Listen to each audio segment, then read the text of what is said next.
Bonjour à tous, j'espère que vous allez bien. Nous revoilà pour une toute nouvelle vidéo. Aujourd'hui, nous allons travailler sur le diagramme de soins, reporter tout simplement les constantes sur un diagramme. Je vais vous montrer comment on fait et puis le mieux c'est que vous vous exercez pour passer ce module car vous risquez de tomber sur un diagramme. Je vous invite à vous abonner si cela n'est toujours pas fait. Cette chaîne est une chaîne qui te permet de réviser tes examens, tes modules d'aide-soignante, module par module. Je t'invite également à prendre une feuille et un stylo à mettre sur pause si tu as besoin de réfléchir concernant cet exercice ou autre, puis ensuite redémarrer la vidéo à tout moment. Je te dis bonne révision et à tout de suite. Cet petit exercice, je l'ai trouvé intéressant. Je l'ai trouvé via un livre de Christine Bellwell, toujours. Donc, c'est des cas cliniques. Donc, ce livre-là, il est très vieux. C'est deuxième édition. Il date de, je crois, 2007. Donc, ça date. Mais les sujets sont toujours les mêmes en fonction des modules. Même si c'est nouveau référentiel, c'est pareil. C'est exactement pareil. Donc là, aujourd'hui, nous allons nous entraîner via ces petits cas cliniques inspirés. Et donc, force à toi. Donc, je vous montre le tableau de paramètres qu'on va utiliser pour cet exercice. Donc, on va faire un petit diagramme de suivi. Je vous invite à retranscrire ces paramètres vers une feuille, tout simplement, car après, nous allons passer par le diagramme de suivi. On va s'exercer petit à petit. Il est très compliqué, du coup, de réaliser cet exercice seul. Je le comprends, mais je ne voyais pas comment je pouvais faire. Donc, on va le faire ensemble, petit à petit. Donc, on va commencer par le pouls. On va faire étape par étape en fonction des jours. Et on le fera ensemble. Si vous avez des questions, n'hésitez pas à les mettre en commentaire. Et je vous invite également à mettre sur pause lorsque vous avez un bugage, vous n'y arrivez pas, vous ne comprenez pas. Voilà, mettre sur pause, détendez-vous et essayez de comprendre pourquoi c'est comme ça et pourquoi ce n'est pas... Voilà. Et puis, si vous avez des questions, n'hésitez pas, comme je vous ai dit. En espérant que vous voyez bien le diagramme de suivi ainsi que les cases, parce que si vous ne voyez pas les cases, ça va être compliqué pour faire ce petit exercice. Tout d'abord, on va bien visualiser. Donc, tout en haut, normalement, il devrait avoir marqué le nom et le prénom de votre patiente. Vous avez aussi la colonne où vous marquez la date, juste où il y a la flèche. Vous pouvez déjà, dès à présent, vous dire que vous allez pouvoir mettre la date, le 16-9, le 17-9 et le 18-9, ainsi que le 19-9. Juste en bas, vous avez les paramètres. Et donc là, pour cet exercice, vous allez avoir besoin de la SAT, du pouls, de la température et du poids. Comme vous pouvez le visualiser, la SAT n'est pas indiquée dans le diagramme de suivi. Vous allez tout simplement le retranscrire en bas au niveau des petites cases libres. Ce que vous pouvez commencer déjà à faire, c'est tout simplement, une fois que vous avez mis toutes les dates, aller au niveau de la colonne poids et marquer tout simplement le poids correspondant à chaque jour. Si vous reprenez bien le tableau des paramètres, au niveau de la colonne des poids, donc ça va commencer le 16 au soir, la personne aura 22 kg et 500 grammes. Le 17-9 au matin, 22 kg et 300 grammes. Le 18-9 au matin, 22 kg et 450 grammes. Et le 19-9 au matin, 22 kg et 620 grammes. Ça, vous pouvez le réinscrire en bas au niveau de la colonne de poids. Vous ferez donc pareil pour la saturation. Vous avez mis SAT, vous allez à la colonne des SAT et vous allez commencer par le 16-9 au soir. Elle a 94% de SAT et 86%. Le 17-9 au matin, 96%. Le 18-9 au matin, 97%.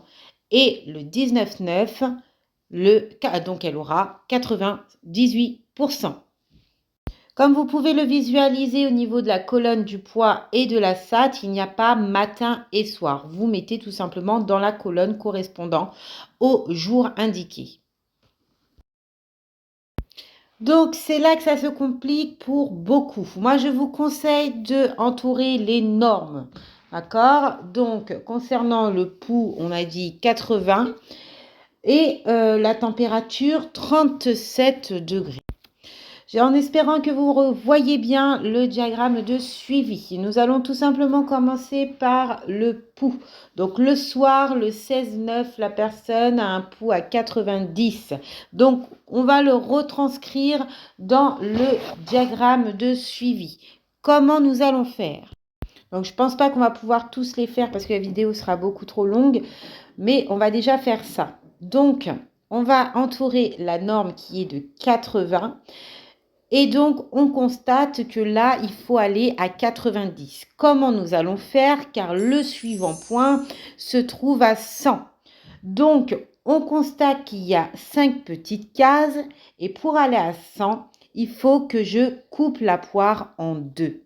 Donc, comme il y a 5 cases, je vais aller à 2,5. 2,5 plus 2,5 fait 5.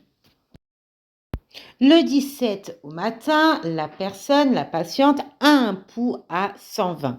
Là, c'est pas très compliqué parce que le 120, alors je ne sais pas si vous le voyez bien, il est déjà retranscrit.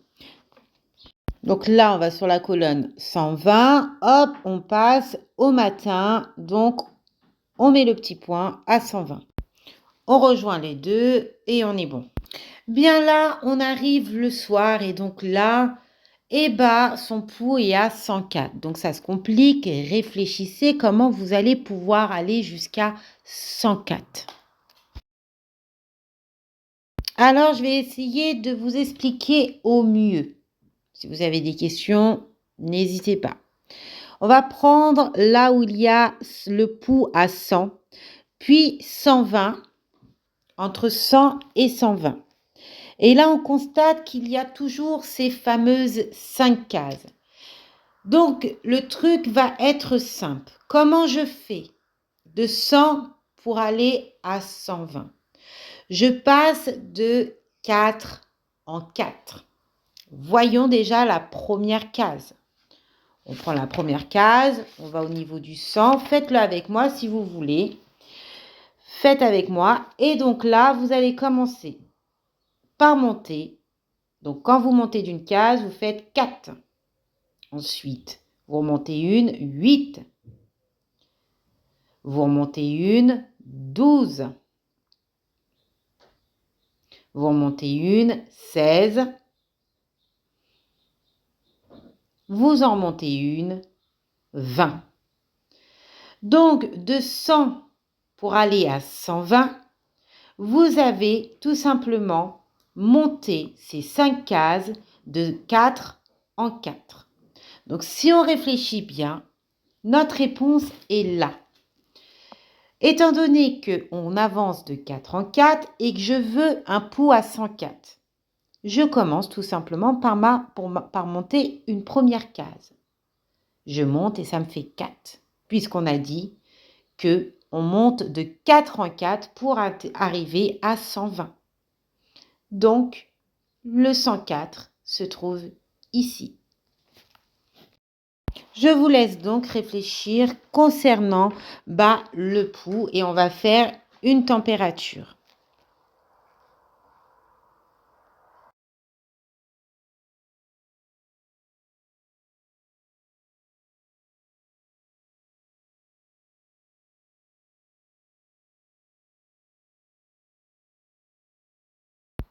Le 16-9, la température de la patiente au soir était de 37 degrés, 37,9 degrés. Donc, on va aller au niveau de la norme, puisque la norme est de 37. On va sur cette ligne et nous, on a besoin d'aller jusqu'à 9. Donc, on ne va pas descendre. On va remonter.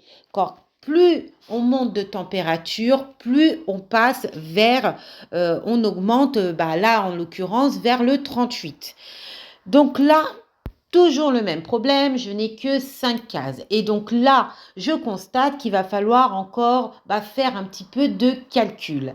Et donc, de 37 pour aller à 38, en ayant 5 cases, je constate il faut que j'aille de 2 en 2. Donc, essayez avec moi. Vous allez au niveau des 37 de la norme, vous montez de case en case par 2. On monte car la température augmente. Donc, 37, j'avance une case. 2, 4, 6, 8, 10. Parfait. De 37 à 38, j'ai besoin de compter mes cases de 2 en 2. Mais moi, je veux 37, 9. Eh bien, c'est simple. Comme pour aller à 38, ça me fait 10, je vais à la dernière case. Et la dernière case, je vais la couper en 2. Et donc là, j'aurai ma température de 37. Le diagramme de suivi en soi, il est simple. Mais ce qui nous porte en erreur, c'est ces cases. Il y en a qu'il faut diviser par 2, d'autres par 4, d'autres par... Et donc, c'est ça, en fait, qui va vous porter préjudice. Faites attention à quel diagramme que vous avez sous les yeux. Comptez toujours. Par exemple, vous êtes à 37 pour aller à 38. Comment je fais? Si je suis à, je sais pas, on avait dit 80 de pour aller à, c'était à 120, il fallait que je compte combien? Voilà, de 4 en 4. Voilà, toujours, vous, avant même de commencer, vous visualisez le nombre de cases en fonction de votre tableau de paramètres. Ensuite, vous avez ça. Vous pouvez commencer votre exercice tranquillement parce que vous avez 107, vous savez que pour la température, je vais monter de 2 en 2, pour le pouls, je vais monter de 4 en 4. Cela va être beaucoup plus simple. En tout cas, je ne vais pas continuer dans ça, mais je vous invite à vous exercer. Si vous pouvez mettre sur pause cette vidéo et essayer de visualiser le diagramme et puis de le faire un peu tout seul parce qu'à un moment donné, j'ai pris en photo le diagramme sans point, sans rien du tout. Donc, vous pouvez vous entraîner comme ça. Je n'ai pas trouvé d'autres solutions pour vous faire un exercice comme tel, mais j'espère que ça a été efficace. Quoi qu'il en soit, je te dis à très vite pour une prochaine vidéo. Je ne vais pas faire plus long parce que plus c'est long les vidéos, plus on s'endort et on s'embroule les pinceaux. Et ça, je ne le souhaite pas pour vous. Donc, force à vous, persévérez et au taquet.